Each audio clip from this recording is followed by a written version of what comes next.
ይህች ቀላል የምትመስል ግን የተለመደች አንድ የእንግሊዝኛ ጥያቄ አረፍተ ነገር ከኔ ጋር ፕሮናውንስ በማድረግ እንግሊሽ ፕሮናንሲዬሽን ምን ያህል ጥንቃቄና ልምምድ እንደሚፈልግ አብረን እስኪ እንቀጥል። የመጀመሪያውን ቃል አነበባችሁ? ስለዚህ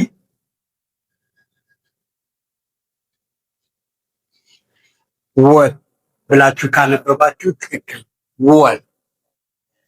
እኛ ብዙ ጊዜ ይችን አብሮ የማንበብ ልማድ አለብን። ኳት ኤች ሳይለንት ነች።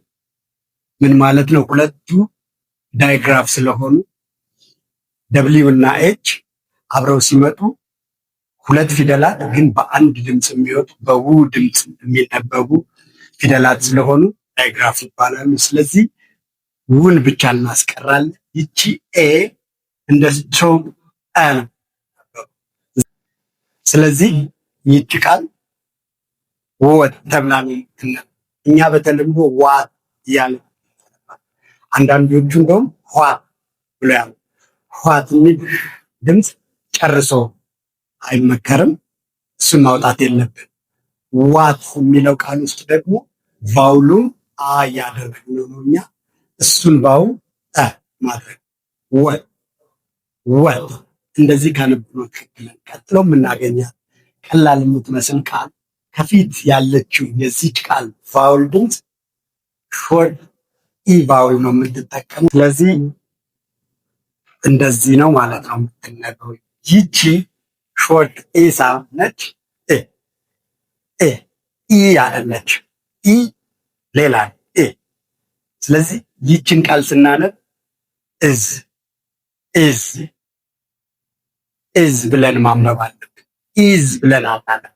በጣም አናጠርቃትም፣ ረዥም አናደርጋትም። እሷ ረዥሟ ኢ ድምፅ ኢዝ ብለን ካነበብነው ለጥጠነዋል፣ አጋነነዋል። ኢዝ ደስ። ቀጥሎ የምናገኛት ቃል ደግሞ በሁለት አይነት ድምፅ ትነበባለች። ይችኛዋ በስትሮንግ ፎርም ስትነበብ ዩር ተብላ ትነበባለች። ዩር ግን በአረፍተ ነገር ውስጥ አብዛኞቹ እንደዚህ አይነት ፈንክሽን ወርድስ በዊክ ፎርማቸው ስለሚነበቡ እንደዚህ ነው እንድትነበብ የሚፈልገው። የር ብላችሁ ካነበባችሁ ትክክል ነው የሚሆነው። ይህች ቃል ሁለት ቫውል ድምፆች አትታ የሚሰሙበት እንደዚህ ነው ማለት ነው የምትነበበው። ስለዚህ ኔይ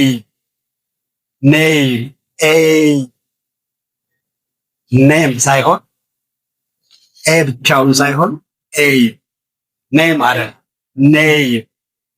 ስለዚህ ይሄንን አንድ ጥያቄ አረፍተ ነገር አሟልተን ልናነበው ብንፈልግ what is your name? what's your name?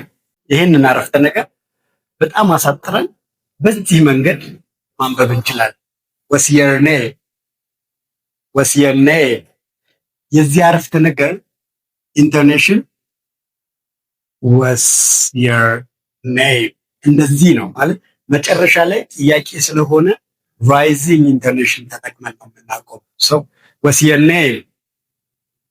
your name ብለን ድምፃችንን ከፍ አድርገን ካቆምን በትክክል አብበነዋል ማለት ነው።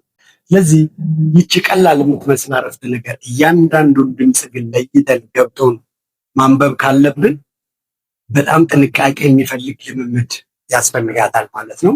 እናንተ እንደዚህ አይነት ልምምድ ማድረግ ከፈለጋችሁ የኔን ስልጠና መቀላቀል ትችላላችሁ።